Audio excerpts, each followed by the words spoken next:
கர்த்தருடைய பரிசுத்த நாமத்துக்கு மகிமை உண்டாவதாக.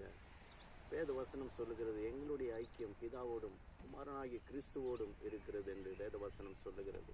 ஆம் பிரியமானவர்களே, நம்முடைய வாழ்க்கையில் ஐக்கியம் மிகவும் முக்கியமானது.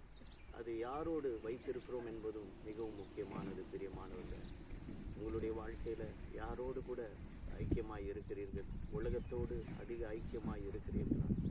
ஆனால் வேத வசனம் சொல்லுகிறது, பிதாவோடும் குமாரனாகிய கிறிஸ்துவோடும் எங்களுடைய ஐக்கியம் இருக்கிறது என்று. இன்றைக்கு உங்களுடைய வாழ்க்கையில் உங்களை நிதானித்து பாருங்கள். உங்களுடைய ஐக்கியம் கர்த்தரோடு இருக்கிறதா? உலக போக்கோடு உங்களுடைய வாழ்க்கை வாழ்ந்து கொண்டு இருக்கிறீர்கள்? அந்த உலக போக்கை விட்டு வெளியே வாருங்கள் பிரியமானவர்களே. கர்த்தரே ஒளியாய் இருக்கிறார். அவரை பின்பற்றுகிறவன் ஒளியில் நடப்பான், ஜீவ ஒளியை அடைந்திருப்பான் என்று வேதவசனம் சொல்லுகிறது. கர்த்தர் உங்களை ஆசீர்வதிப்பாராக. கர்த்தருடைய ஒளியிலே நடங்கள்.